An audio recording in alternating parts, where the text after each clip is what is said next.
आज मैं आपसे बात करना चाहती हूँ कि कैसे हमें पता चले कि हमारा ओवुलेशन डे क्या है। हालांकि थोड़ा सा फ्लक्चुएशन होता है, बट हम अप्रोक्सीमेट अपने डेट को कैलकुलेट कर सकते हैं। जैसे कि पहले तो आपको साइकिल लेंथ पता होना चाहिए। साइकिल लेंथ कैसे कैलकुलेट करेंगे? साइकिल लेंथ जिस दिन आपका पीरियड आ रहा है वो आपका फर्स्ट डे हुआ, उस डे से जो आपका सेकेंड पीरियड आता है उसका फर्स्ट डे, वो आपका साइकिल लेंथ हुआ। जैसे कि हम बताएं कि किसी का पीरियड आया है 1 जून को, तो वो उसका फर्स्ट डे क्या हुआ? 1 जून। और उसका सेकेंड पीरियड आता है 28 जून को, तो उसका साइकिल क्या हुआ? 1 to 28, यानी कि उसकी साइकिल 28 डेज की हुई।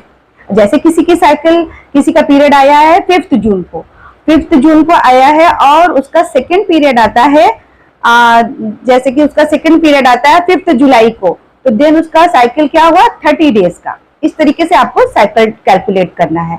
जब आपको साइकिल कैलकुलेट करना आ जाएगा तो फिर हम आपको बता रहे हैं कि ओवुलेशन डे आप कैसे कैलकुलेट करेंगे। आपका एक मानक है कि साइकिल लेंथ माइनस 14 डेज।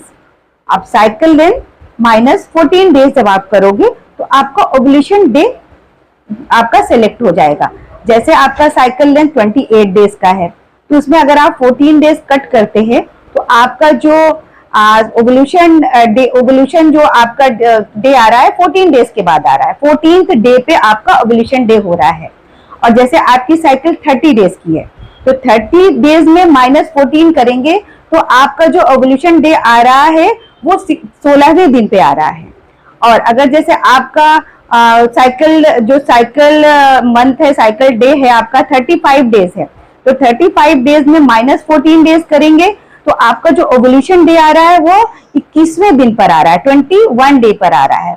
और जैसे आपका साइकिल लेंथ है 25 डेज का, 25 डेज में अगर 14 डेज माइनस करेंगे तो आपका जो ओवुलेशन डे आ रहा है वो आ रहा है 11वें दिन पर। तो ये इसको सिलेक्ट करने के बाद आप अपना ओवुलेशन डे जब आप जान जाओगे तो उस टाइम में अगर इंटीमेट होते हो 1-2 दिन पहले 1-2 दिन बाद तक, तो कंसीविंग आसान हो जाती है। लेकिन मैं हमेशा इस चीज को समझाती हूँ हर पेशेंट को, जो भी इनफर्टाइल कपल है, जो भी कंसीव करना चाहते हैं, मैं हमेशा उनको ये चीज समझाती हूँ कि आप कॉन्शियस बिल्कुल ना हो। कॉन्शियस रहने से सारी हार्मोन डिस्टर्ब हो जाते हैं। ये सिर्फ हम उन लोगों को बताना चाहते हैं जो वीकेंड कपल होते हैं, जो बाहर जॉब करते हैं, जो महीने में 2-4 दिन हफ्ते भर के लिए ही इंटीमेट हो पाते हैं। तो उनको अगर अपना साइकिल लेंथ पता होगा, अगर अपना ओवुलेशन डे पता होगा, तो वो उस टाइम पे इंटीमेट हो सकते हैं, अपने हस्बैंड को बुला सकते हैं या फिर खुद जा सकते हैं, तो उनकी कंसीविंग आसान हो जाएगी। कभी कभी ये कपल भी इनफर्टिलिटी के लिए बहुत परेशान होते हैं कि मेरा बच्चा नहीं हो रहा है, बट हो सकता है कि वो ओवुलेशन डे पर इंटीमेट नहीं होते हो, इसकी वजह से वो कंसीव ना हो पाते हो।